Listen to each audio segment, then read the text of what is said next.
নমস্কার বন্ধুরা, শুভ সকাল। আশা করি সকলে ভালো আছেন। আরেকটা ভিডিও নিয়ে আপনাদের সামনে উপস্থিত। সকাল অনেকক্ষণ হয়েছে, কিন্তু সকালের কিছু নিত্য কাজ করে আমাকে মাঝে মাঝে ব্রেক নিতে হয়। তাছাড়া উপরের কাজগুলো করে নিচে যেতে হয়।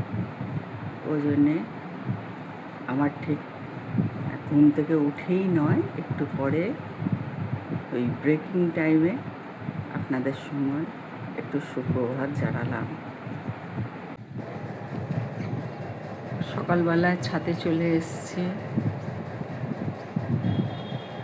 আকাশটা বেশ ভালো লাগছে, পরিষ্কার ঝকঝকে। চারিদিকে বড় বড় বাড়ি। এই যে পাখিটা বসে আছে, শালিক পাখি, মুখে খাবার নিয়ে বাচ্চাটাকে উড়িয়েছে, পাশে বসে খাওয়াচ্ছিল। আমাকে দেখে একটু থমকে গেল। আকাশটা বেশ ঝকঝকেই মনে হলো। বেলাতে আবার নিশ্চয়ই গরম পড়বে, রোদ্দুর হবে। নীল আকাশ, তার মধ্যে সাদা মেঘের খেলা, দেখতে বেশ ভালোই লাগলো। মেঘ আর মাটি একসঙ্গে দেখা যায় না। পাখিদের আনাগোনা আর চারিদিকে বড় বড় বাড়ির জন্যে কোনটা উত্তর, কোনটা দক্ষিণ, কোনটা পূর্ব, কোনটা পশ্চিম বোঝাই যাবে না। তবে পূর্ব দিকে আমাদের বড় ফ্ল্যাট আছে, যার জন্যে আগে যে সকালবেলা উঠে জানলা দিয়ে রোদ্দুরটা পেতাম, এই দেখুন সামনে উল্টো দিকের বাড়িটা খানিকটা হলো এই ওপর দিকে রোদ্দুরটা দেখা যাচ্ছে। আগে সেটা আমাদের একতলা বাড়িতে রোদ্দুরটা আসতো, এখন আর আসে না। দোতলা বাড়িতেও ঢোকে না রোদ্দুরে, যতক্ষণ না সূর্যটা একটু খুব উঁচুতে উঠে যায়, তারপরেই আমরা রোদ্দুরটা পাই। কিন্তু নীল আকাশটা বেশ ভালো লাগছিল। তার মধ্যে দূরে একটা প্লেন যাচ্ছে, অনেক দূরে, ঠিক দেখাতে পারলাম কি না জানি না, একটা লাইনের মতো ওই সাদা মেঘের মধ্যে ঢুকে গেল। হেলিকপ্টারও অনেক যায় এখানে ওপর দিয়ে, তখন আমি থাকি না বা মোবাইল থাকে না। ওই ছোট্ট একটা বিন্দুর মতো বহু দূরে এটা প্লেন যাচ্ছে। এটা বড় প্লেন, যেগুলো দূরে যাতায়াত করে, সেই প্লেন এগুলো মেঘেদের মধ্যে ভেসে গেল।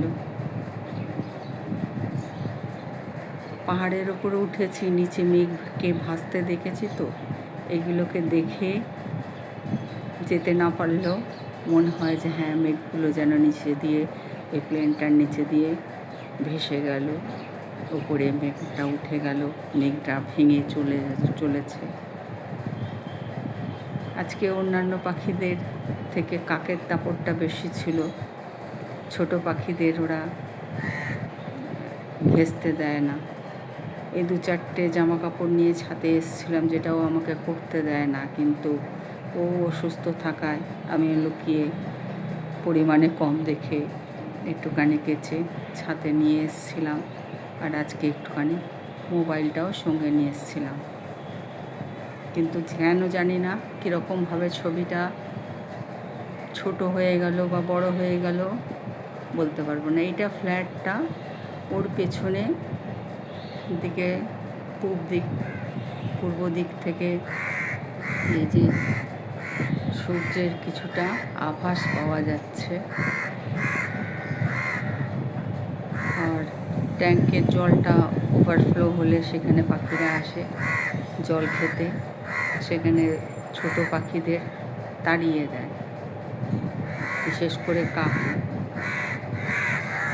এত ওদের দাপট বেশি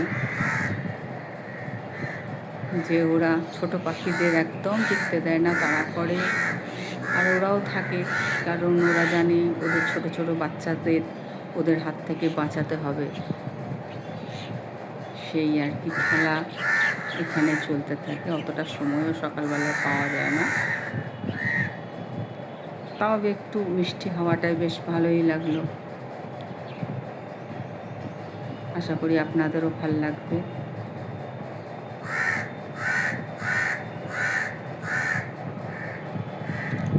ভোরবেলা আর সন্ধ্যাবেলা এই সময়টা সবারই খুব ভালো লাগে, কিন্তু সবাইকার নিত্য কাজ শুরু হয়ে যায়, নিজের নিজের কাজে সবাই ব্যস্ত হয়ে যায়। আর আমাকেও বারে বারে একটুখানি ব্রেক নিয়ে তবে কাজ করতে হয়। সব ধরনেরই কাজ করি, কখনোই বসে থাকি না। সেগুলো কিছু কিছু উপস্থিত আপনাদের সামনে করি, আবার সবগুলো দেখানো সম্ভব হয় না।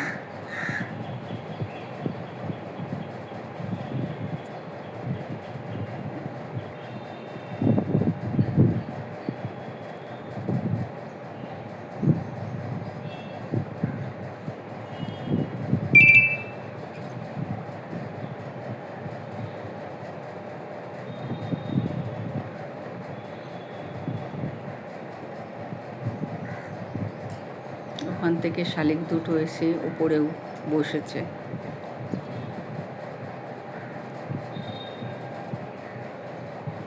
নিচে ওদের বাসা আছে একটা ছোট্ট ঘুলঘুলিতে। এবার আমার সেকেন্ড বিরতি শুরু হয়েছে। ওপর থেকে নেমে এক কাপ চা আর ক্লান্ত মুখটা নিয়ে আপনাদের সামনে হাজির।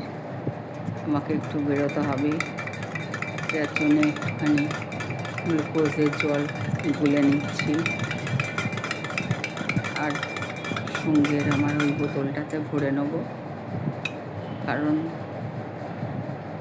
ওই আমাকে একটু একটু পরে এইগুলোকে খেতে হয়। জল এক ঢোক করে খাই, নাহলে আমি তো দৈনন্দিন জীবন থেকে বিচ্ছিন্ন হয়ে যাব। এই বোতলটাও কিন্তু আমার এক স্টুডেন্ট দিয়েছে। এবার দেখুন বাচ্চাগুলো, বিড়াল ছানাগুলো, এগুলো খুবই ছোট, অন্য বাচ্চা এগুলো। ওর মা খাইয়ে দিয়েছে, ওরা নিশ্চিন্তে ঘুমোচ্ছে, আর ওর মা খাবারের সন্ধানে বেরিয়ে পড়েছে। ওরা পিটপিট করে একবার তাকায়। এই গেটটা দিয়ে সাধারণত কেউ যাতায়াত করে না, তাই পরম নিশ্চিন্তে ওরা ঘুমোচ্ছে। এবারে জলখাবার নিয়ে বসে পড়েছি। রুটি, আলু আর চিচিঙ্গে ভাপা আর কাস্টার্ড, কলা, কারণ ডাক্তার আমাকে প্রচুর ভিটামিন জাতীয় খাবার খেতে বলেছে।